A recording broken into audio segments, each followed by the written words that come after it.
Alors utilisons maintenant donc le théorème de Stokes pour démontrer l'expression des lois locales concernant donc la circulation avec le rotationnel. Alors commençons avec le champ électrique. Donc rappelons que la circulation du champ électrique sur un chemin quelconque, eh bien c'est en fait égal à la tension, donc la différence de potentiel entre le point de départ et le point d'arrivée. Si maintenant on considère la circulation du champ électrique sur un contour fermé, parce que pour pouvoir utiliser Stokes, il faut absolument avoir un contour fermé donc, qui entoure une surface. Et à ce moment-là, on arrive à V du point de départ moins V du point final, mais qui est le même que le point de départ, donc on arrive à 0. Donc on avait vu déjà dans le second chapitre que le champ électrique était à circulation conservative. Donc, à partir de là, on utilise Stokes. Donc la circulation sur le contour fermé, je dis que c'est égal à l'intégrale sur la surface entourée de rotationnel du champ électrique en chaque point M scalaire ds. Et donc c'est toujours égal à 0. Ça c'est vrai quel que soit le contour, donc quelle que soit la surface entourée. Donc pour que ce soit tout le temps vrai, eh bien, il faut forcément que c'est ce qu'on intègre qui soit nul. Donc on en déduit que le rotationnel de E est forcément égal à 0, et j'ai oublié, excusez-moi, le vecteur, puisque le rotationnel c'est un champ de vecteurs. Donc le rotationnel est un champ de vecteurs qui est partout nul. Donc comme pour la divergence du champ magnétique dans la précédente partie, eh bien cette relation elle est structurelle. Donc elle va donner une information sur la forme du champ électrique, notamment on l'utilisera beaucoup lorsqu'on fera les ondes électromagnétiques. Ça permet aussi de vérifier par exemple si un champ peut ou pas être un champ électrique. Donc ici vérifions que le champ électrique créé par une particule ponctuelle eh bien, a rotationnel nul, quel que soit le point M. Donc ici, on a rappelé le loi de Coulomb en coordonnées sphériques. Donc on voit que le champ électrique n'a qu'une composante selon ER. Donc pas de composante Eφ, pas de composante Eθ. Donc déjà, ce terme-là vaut 0, ce terme-là vaut 0, ce terme-là vaut 0, ce terme-là vaut 0. Donc dans le rotationnel, il ne reste que eh bien, 1 sur R sinus θ fois d de ER sur dφ, plus 1 sur R, enfin avec un signe moins, parce qu'il y a le moins ici, fois d de ER sur dθ. Or, ER, c'est ça. Donc ER ne dépend que de R. Donc ça ne dépend pas de phi, ça ne dépend pas de θ. Donc quand je dérive partiellement par rapport à ces variables, ça fait 0, ça fait 0. Alors pardon, à chaque fois j'oublie le vecteur, c'est pas bien. Donc on en déduit que le rotationnel de E est bien nul pour le champ électrique créé par une charge. Bon, heureusement, puisque c'est quand même le champ de départ qu'on a utilisé. Maintenant pour le champ magnétique. Donc on a vu que le théorème d'Ampère s'exprime avec la circulation du champ magnétique sur un contour fermé. Donc, essayons de reschématiser la situation. Donc ici on a un contour fermé, donc je le prends en gros horizontal, N, DON. On a donc par exemple des fils.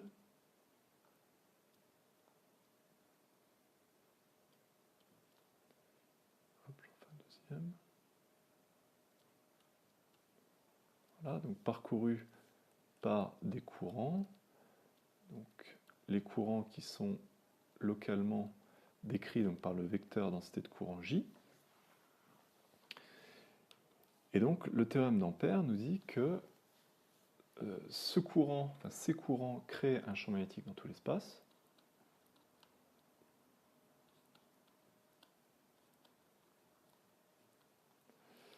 Voilà, n'importe comment. Et donc ce champ magnétique, il a une circulation qui, lorsqu'on a un contour fermé, qui n'est pas nul et qui a une valeur particulière, c'est μ0, la perméabilité du vide, fois l'intensité qui est entourée par ce contour. Or, l'intensité s'exprime par un flux. Donc IS, c'est le flux de J sur la surface donc, correspondant ici à la surface entourée. Et donc ds, c'est un petit découpage de cette surface, S. Donc par exemple, ici, j va vers le haut, comme ds, donc j square ds sera positif. Par contre, ici, j est nul, donc j square ds, ça vaudra 0. Et donc on fait la somme pour tous les points m, ici, de la surface entourée. Donc voilà le théorème d'Ampère, et on va essayer de l'écrire de manière locale. Donc, on va utiliser Stokes pour transformer la circulation sur le contour fermé. Donc ça se transforme en la somme sur la surface entourée de rotationnel de B en chaque point M scalaire ds au niveau du même point M. Et donc est égal à mu0 fois IS, alors j'ai oublié le mu0, pardon. Et IS, comme on l'avait écrit juste au-dessus, donc c'est le flux de J à travers cette surface S. Donc on fait rentrer mu0 à l'intérieur, et donc on a une intégrale sur S est égale à une autre intégrale sur S. Et ça c'est vrai quel que soit S. Donc si les intégrales sont égales quel que soit S, c'est que ce qu'on intègre est égal. Et donc on en déduit que rotationnel de B est égal à mu0 fois J en chaque point M. Donc par exemple, en ce point M là, il n'y a pas de J, donc on va voir rotationnel de B qui vaut 0.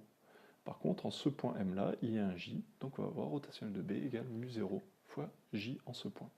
Donc c'est local, il faut bien y penser. Forcément, il y a des sources pour créer un champ, mais c'est une relation locale, donc si au point considéré, il n'y a pas de courant, eh bien le rotationnel est nul. Ça ne veut pas dire qu'il n'y a pas de champ, c'est juste que le rotationnel du champ en cet endroit est nul. Alors faisons rapidement un exemple d'application. Donc c'est exactement la même méthode que pour le théorème de Gauss local. Donc je vais aller très vite. Donc ici, on a fait le schéma avec tout ce qu'il faut. Donc le repère adapté, un point M donné. Donc ici, je l'ai pris à l'extérieur pour le schéma, mais on peut le prendre à l'extérieur, à l'intérieur. Donc ici, j'ai quelques vecteurs J. Donc le courant coule de manière uniforme.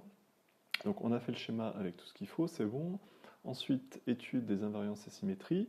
On l'a déjà fait dans le chapitre d'avant. Donc on sait que le champ magnétique, il est uniquement selon Eφ et qu'il ne dépend que de la distance à l'axe. Donc le champ magnétique, il va être comme ceci, quel que soit le point M considéré. Ça c'est vrai que le point M soit à l'intérieur ou à l'extérieur, c'est une caractéristique des symétries et invariances du problème. Donc ensuite, étape 3, on va exprimer le rotationnel de ce champ magnétique. Donc on est en coordonnées cylindriques, donc on va réutiliser l'expression qu'on avait utilisée lors d'une précédente diapo, parce que je ne la connais pas par cœur. Donc elle est là, en coordonnées cylindriques. Vous pouvez évidemment la reprendre dans votre formulaire. Donc dans ce cas-là, on a uniquement une composante Bφ, donc il va rester uniquement ce terme-là, donc moins dφ sur dz euro, et ici moins, et où là, 1 sur ρ d sur k. Donc il va rester 1 sur ρ fois d de ρ fois bφ sur d ρ ez, et celui d'avant c'était dérivé par rapport à z selon, je ne me souviens plus, pardon, moins selon ρ.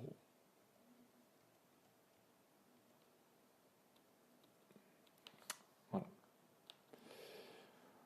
Or, Bφ ne dépend que de ρ, donc ça ne dépend pas de z, donc la dérivée partielle par rapport à z vaut 0, il n'y a donc que cette dérivée-là qui est non nulle.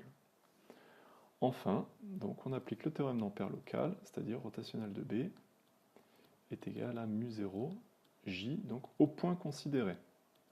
Donc ici, il va falloir faire deux cas, à l'intérieur ou à l'extérieur, puisque selon ça, eh bien, J n'est pas le même. Donc on va commencer par l'intérieur. Pourquoi? Parce qu'on sait, à nouveau avec les symétries, que le champ au centre est forcément nul. Donc vous avez une infinité de plans de symétrie, donc le champ ne peut pas être perpendiculaire en même temps à tous ces plans de symétrie, donc il ne peut être que nul dès qu'on a un point de l'axe. Donc on va commencer par l'intérieur, parce que c'est là qu'on va réussir à trouver la constante qui va sortir ici de la résolution de l'équadif. Donc à l'intérieur, on a 1 sur ρ fois la dérivée partielle de ρ fois Bφ fois ρ EZ est égal à mu0 fois donc J0 EZ. Donc on projette sur EZ. Donc à nouveau, je ne vais pas développer ce terme-là, puisque ce que je cherche, c'est Bφ.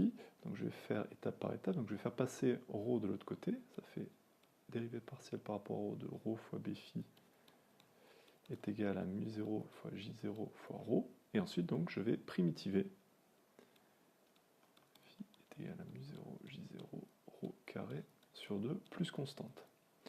À nouveau, je regarde ce qui se passe à ρ égale à 0. Ça fait 0 fois 0 est égal à 0 plus k. Donc k est égal à 0. Clac. Donc finalement, Bφ est égal à mu0 fois J0 ρ sur 2. Donc ça, c'est à l'intérieur. Maintenant, on va faire à l'extérieur. On a un rotationnel de B qui vaut 0. Donc on va avoir d de ρ Bφ sur d ρ est égal à 0. Donc j'ai fait passer 1 sur ρ de l'autre côté, donc ça reste 0. Je primitive, ça fait ρ fois Bφ est égal à une nouvelle constante. Donc Bφ est égal à k sur ρ à l'extérieur. Pour trouver cette constante k, je vais utiliser la continuité. Donc le fait que la limite du champ à l'intérieur, lorsque ρ tend vers R, doit être égale au champ donc, qui tend vers la surface, mais par l'extérieur. Donc le champ à l'intérieur, je le connais parfaitement. Donc je vais remplacer ρ par R. Donc ça fait mu0 J0 R sur 2. C'est égal à B extérieur. Pareil, je remplace ρ par R. Donc égal K sur R. Donc on en déduit K est égal à mu0 J0 R carré sur 2. Et donc maintenant que j'ai trouvé K, je peux en déduire le champ magnétique à l'extérieur, quel que soit le point M, puisque ça, c'est la condition limite. Ça, c'était juste pour trouver K. Maintenant, quel que soit le point M à l'extérieur, Bφ est égal à mu0 J0 R2 sur 2 ρ. Voilà. Alors, à la fin, je l'exprime en fonction du courant total, de l'intensité du courant qui coule dans le fil. Donc, on se rappelle que le courant, lorsque celui-ci est réparti de manière uniforme, c'est égal à J fois S, S étant la section, donc ici c'est égal à J0 fois pi R2. Donc J0 est égal à I sur pi R2. Donc quand je remplace, on obtient B à l'intérieur qui va être égal à I sur pi R2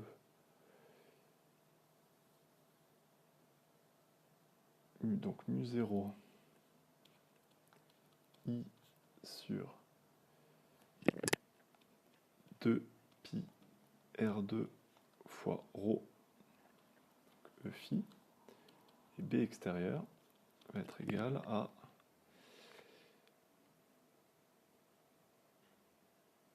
mu0 I sur 2 pi.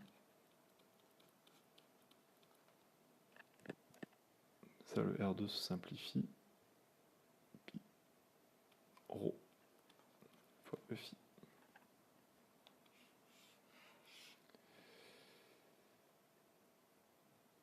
Alors, B extérieur, hop. Alors, j'ai oublié ici le E phi, et ici, c'est ρ. Voilà, donc a priori, c'est bon. Donc voilà pour cette application. Encore une fois, comme pour Gauss local, ce qui est un petit peu difficile, c'est ici bien faire la différence entre le résultat pour un point M quelconque ici et ici, et la condition limite qui nous permet de trouver la constante qui nous manque. Voilà, donc une fois qu'on a compris ça, c'est vraiment très facile d'utiliser le théorème d'Ampère local. Donc on s'entraînera à nouveau en TD.